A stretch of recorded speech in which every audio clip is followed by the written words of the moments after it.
The photograph is grainy, taken on a phone, forwarded through dozens of hands before reaching the production team.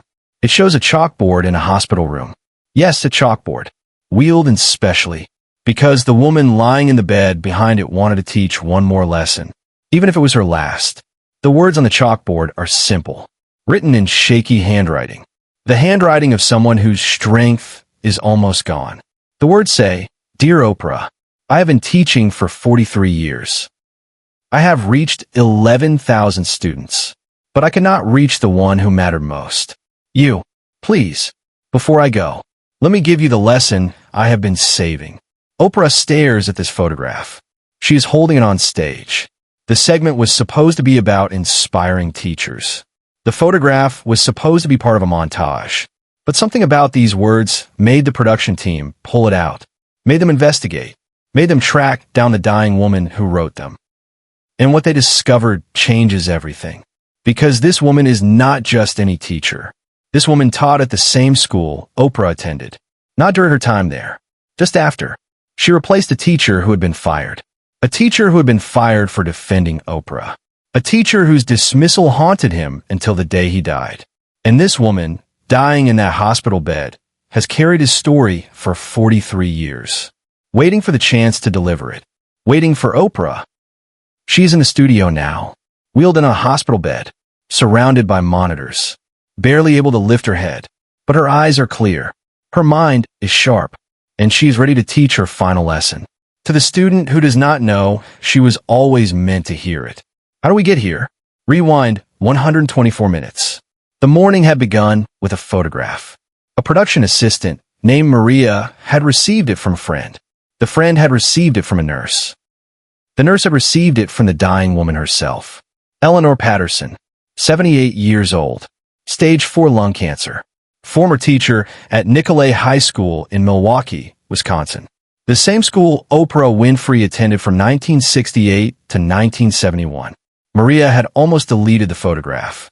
It seemed like one of thousands of requests the show received. People wanting to meet Oprah. People wanting to share their stories. People wanting one moment of connection before the end. But something made Maria look closer. Something about the words on the chalkboard. I could not reach the one who mattered most. Maria had done a search. She had found Eleanor Patterson's teaching history. She had found the connection to Nicolet High School. She had found something else. Something that made her run to the senior producer. Eleanor Patterson had replaced a teacher named William Howard. William Howard had taught English. He had taught Oprah. He had recognized something special in her. He had encouraged her. He had protected her. And he had been fired for it. In 1971, after Oprah had already transferred to another school, William Howard was dismissed. The official reason was insubordination. The real reason was that he had challenged the administration. He had demanded better resources for black students. He had stood up for Oprah when others tried to diminish her. He had paid the price. Eleanor Patterson had been hired to replace him. She had found his desk cleaned out, but not entirely. In the back of a drawer, she had found something, a letter, written but never sent, addressed to Oprah Gail Winfrey, containing words that William Howard had wanted to say but never got the chance. Eleanor had kept that letter for 43 years, waiting for the right moment, waiting for a way to deliver it. Now she was dying, and the right moment had finally come.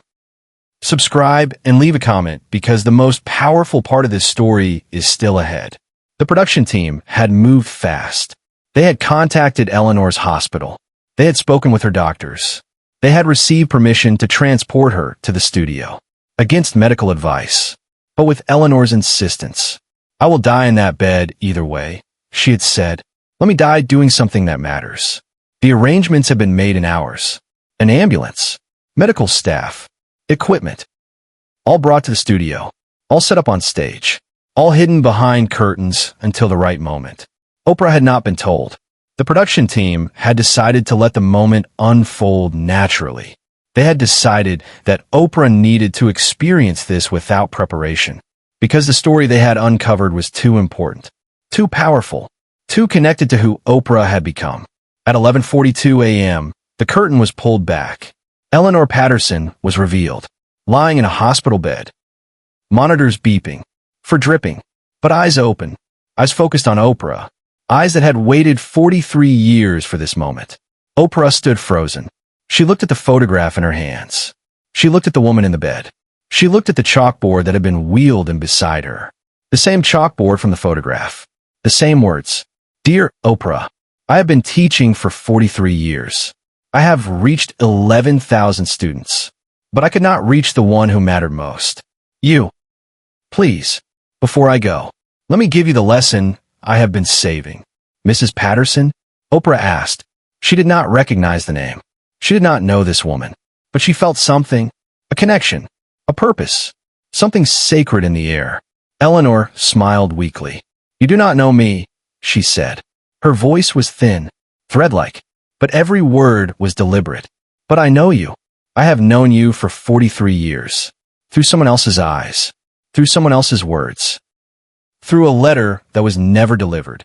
She reached under her blanket. She pulled out an envelope. Yellow with age. Worn from handling. Still sealed. This was written to you, Eleanor said. In 1971. By a man named William Howard. He was your English teacher at Nicolet. He believed in you more than anyone I have ever known believed in anyone. And he was destroyed for it. She held out the envelope. I replaced him, she said. I did not know why he was fired until years later. I did not know about you until you became famous. But I kept this letter because I knew, somehow, that one day you would need to read it. She coughed. The monitors beeped faster.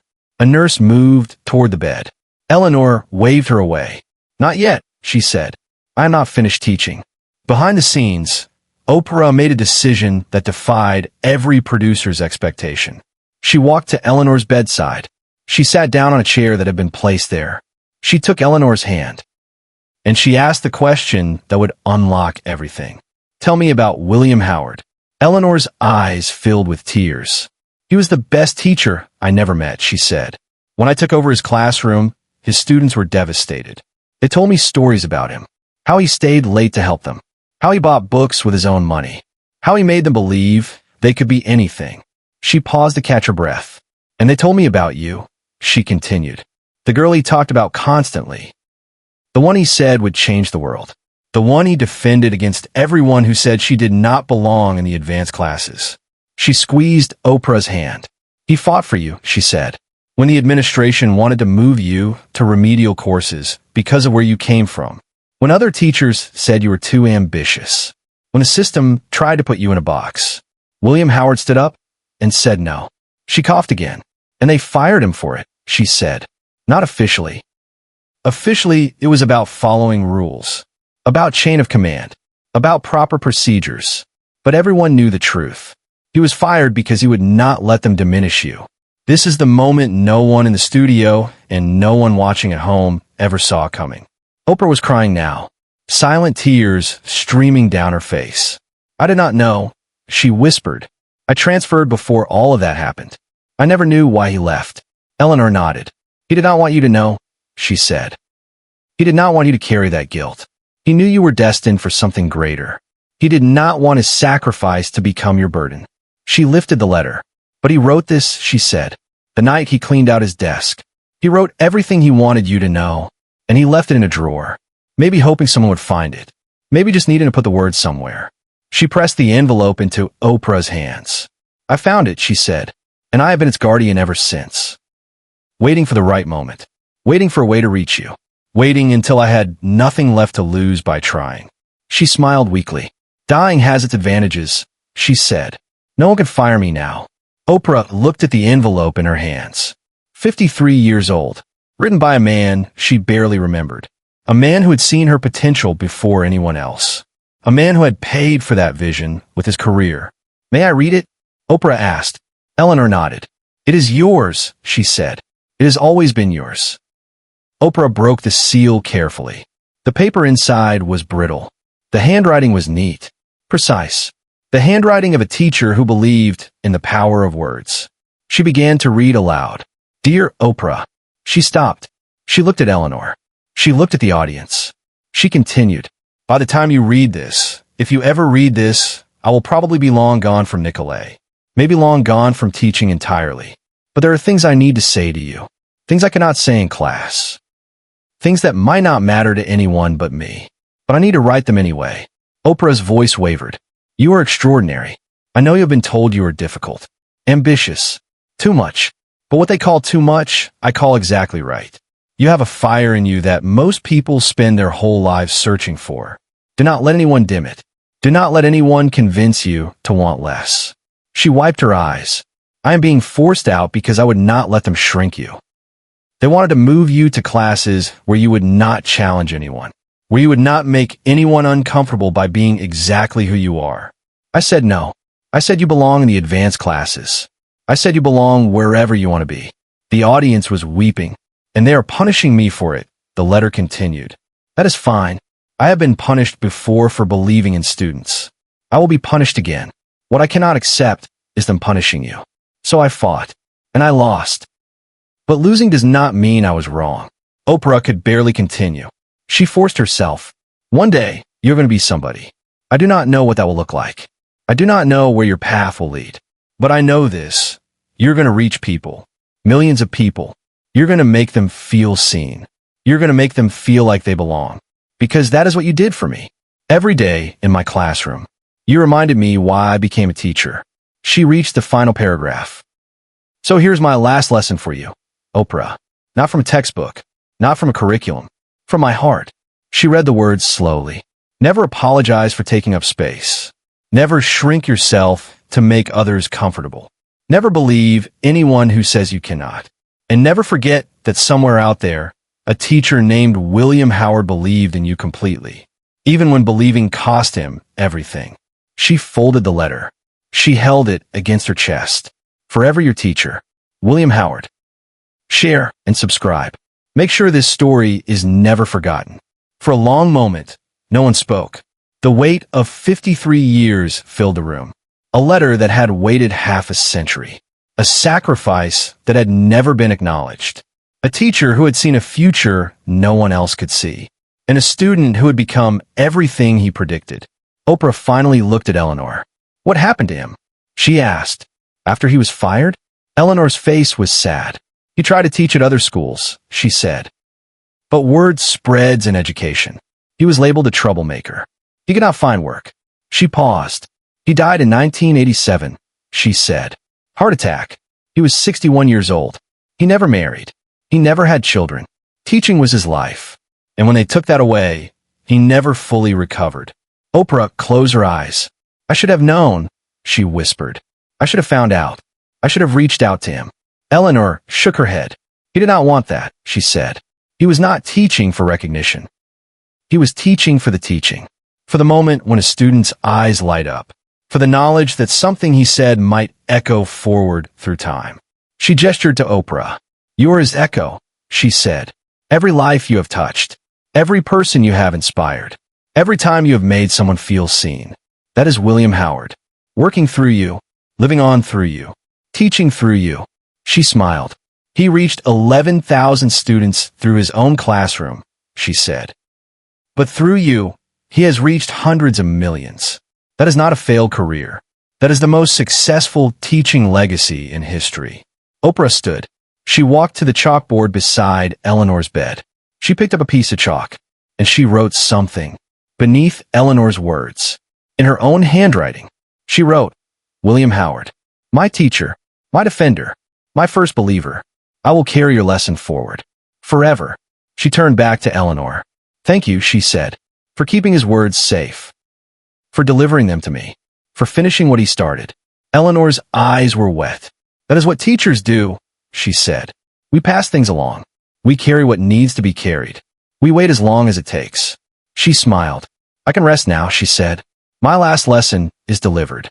Eleanor Patterson died 9 days later. In the same hospital bed. Surrounded by students she had taught over 43 years. The letter was read at her funeral. Not the letter to Oprah. A different letter. One Eleanor had written herself. A letter to William Howard. Dear William, I never met you, but I have carried your story for 4 decades. Today I finally delivered your letter. She read it. She wept. She understood. Your sacrifice was not in vain. Your faith was not misplaced. She became everything you saw in her. And now the world knows why you fought. Rest well, fellow teacher. Your lesson is complete. Eleanor. The William Howard Foundation was established within months. Oprah funded it personally. It supports teachers who advocate for marginalized students, teachers who fight against systems that try to diminish children, teachers who see potential where others see problems, teachers who risk their careers for their students. The foundation has provided support to over 3,000 teachers in its first 4 years. 3,000 advocates, 3,000 fighters, 3,000 inheritors of William Howard's legacy. The chalkboard from the show is now displayed at the National Museum of African American History and Culture. Both messages are preserved. Eleanor's words, Oprah's words, a conversation across generations, a testament to the teachers who see us before we can see ourselves. Oprah speaks about William Howard at every opportunity. She tells his story. She says his name. She ensures that his sacrifice is not forgotten. She says that everyone needs a William Howard, someone who believes in them, someone who fights for them, someone who refuses to let the world shrink them. And she says something else. She says that everyone can be a William Howard, a defender, a believer, a carrier of someone else's potential, because the world is full of children waiting to be seen, full of students waiting to be believed in, full of fires waiting for someone to say, do not let them dim you. Subscribe to this channel so you never miss another story like this. Because there are more teachers waiting to be honored, more letters waiting to be delivered, more lessons waiting to be taught. And somewhere out there, someone is waiting to believe in you, or someone is waiting for you to believe in them. Find your William Howard, or become someone else's William Howard. Because the lesson never ends. It just passes from teacher to student, from generation to generation, from heart to heart, forever.